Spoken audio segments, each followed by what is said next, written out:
Hello everyone, I'm that Critic Kid, running down bad movies everywhere, while on this journey to becoming the greatest and most famous internet movie critic of all time. Of course, the journey would be going much better if I didn't keep getting interrupted by these bloody tractors! If you thought that was stupid, wait until you see what movie I'm reviewing today. A 1996 effort by John Landis which pisses all over his directorial resume. While some movies start out with an atmospheric opening to entice the audience, this movie starts out with a very bland one with horrible crayoned credits. After that attack on the eyes, we're introduced to our main characters. To do today. Make check mark on paper. Cross item out. No time for that, I'm afraid.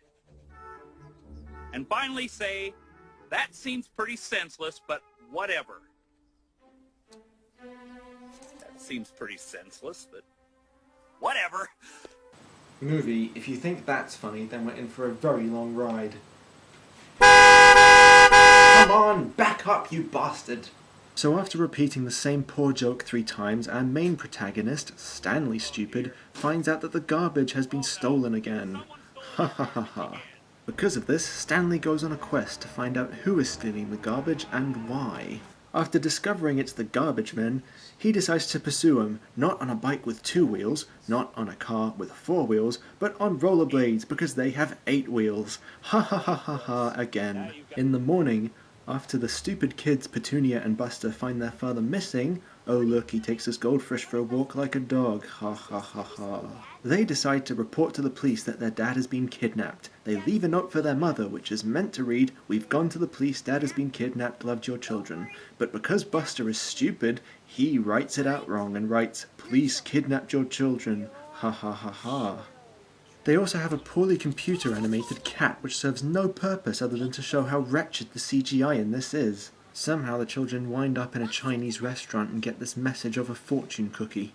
Time flies when you're having fun.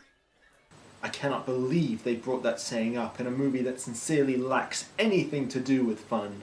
Believing the fortune cookie saying to actually be a message from the Daily Times, the kids go to the newspaper's headquarters and somehow change the headline to read 2 alien pilots pick nose. This gives the film the opportunity to introduce to us 2 new characters. Aliens who pick their nose. Right. Okay. This film just went into debt with its lack of credibility. It also really says something about the state of this movie when 2 alien characters with no actual dialogue are actually the funniest thing in it.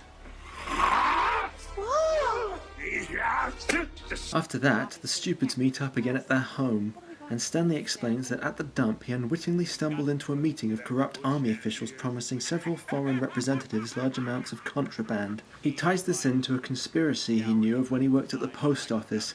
This conspiracy involved an inordinate amount of letters being returned back to Mr. Sender. Ah ha ha ha ha. So who is this Mr. Sender? Well, I'll tell you who he is. An excuse for Christopher Lee to cameo in a fantasy vision. Seriously, Mr. Lee? That desperate? So the family look up a Mr. Sender and find there's one working at the Natural History Museum, so they set off, paving the way for poor jokes, which revolve around the ignition key in the car. And look, there's some more atrocious CGI as the family also have a pet dog. Oh yeah, there's some food delivery character as well who gets blown off. You have insulted the dignity of Floyd's delicatessen. I'll bet they have. And it seems that Theus might be insulted as well, as Stanley and Petunia get into a planetarium and think they've died, and then they think that this is God. Hail to thee, O Lord. Actually, it's pronounced Lloyd. The janitor directs them out, leading them to think that they've got a second chance at life.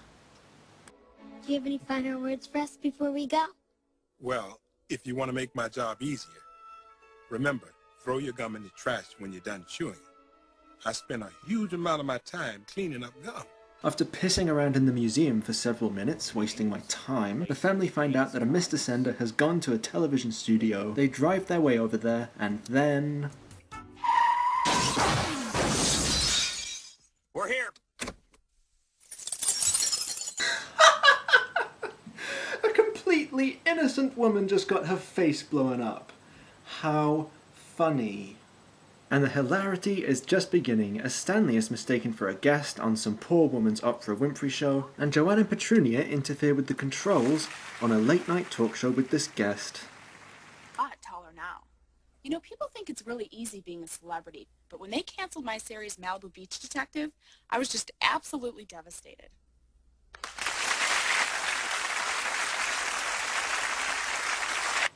Okay, that is a little funny. For the first time anyway, the movie then proceeds to beat the horse to death and then take part in some necrophilia bestiality for good measure. Meanwhile, on the Oprah Light Show, the guests are making their confessions, and when it gets to Stanley, he comes up with this. I'm my own grandpa. You're your own grandpa? That's right. Well, for those of us who've never heard of such a thing, maybe you could explain. Of course, it's quite simple, really. Many, many years ago when I was 23, I was married to a widow who was pretty as could be. This widow had a grown-up daughter who had hair of red. My father fell in love with her and soon they two were wed. Where on earth did this come from? This has got to be the most spontaneous bit of singing since that ghetto dog declared it was party time on board the animated Titanic. Niedermeyer, one of the guys that was involved in the illegal counterfeit stuff that Stanley got himself into, sees that Stanley's on TV and demands, For God's sake, kill him again! So Stanley completes his rendition of I Am My Own Grandpa, which should surely be up for an Academy Award for Best Song. Stanley is then kidnapped and brought to the army base. Stanley is tied to a chair and interrogated, but refuses to give anything away. Just when he's about to be beaten, one of the guards spits out a wad of chewing gum. And evidently the movie thinks its audience is stupid as well, because it refreshes our memories of something that happened a mere 15 minutes ago.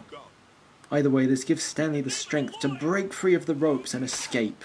After that, the family get in the car and look to escape, and we're treated to some more key in the ignition jokes. You know, because it was just so funny the first time.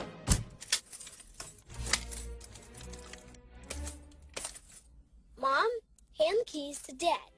Kid, take a nap. Day in class. The stupids then arrive at the warehouse where the corrupt officials are doing their dirty business. Stanley gives a passionate speech about the fact that even though they're battling people with weapons, they have the weapon of being right. And then he jumps off the edge and proceeds to fall to his death.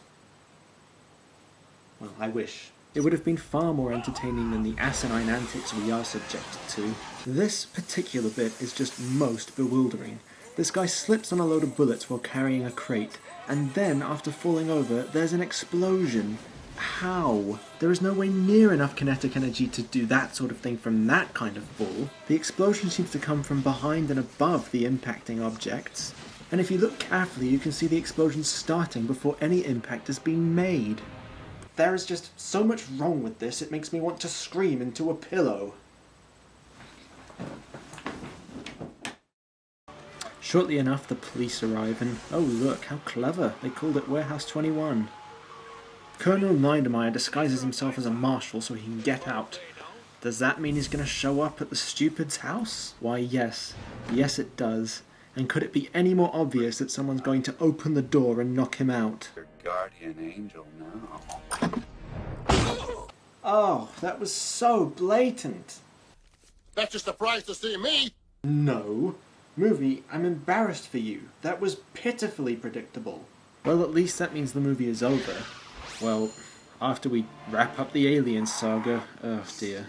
It is kept brief at least.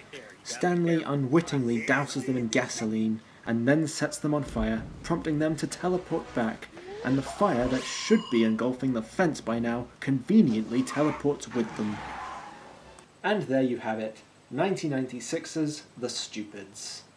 It's certainly in a league out of the previous two movies I reviewed, but still, while there might be a laugh here and there, for every one laugh, there's several other jokes which just go down like a lead balloon.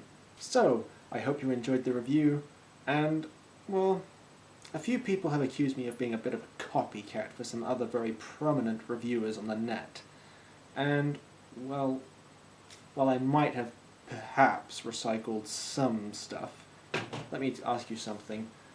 Who else has done a movie review with their bed in the background? Original! Yeah. So, I'm that Critic Kid. Next time, I'll be reviewing Thunderpants. Oh dear. Well, I'm just gonna get out of the car now, take a little break before I continue my journey.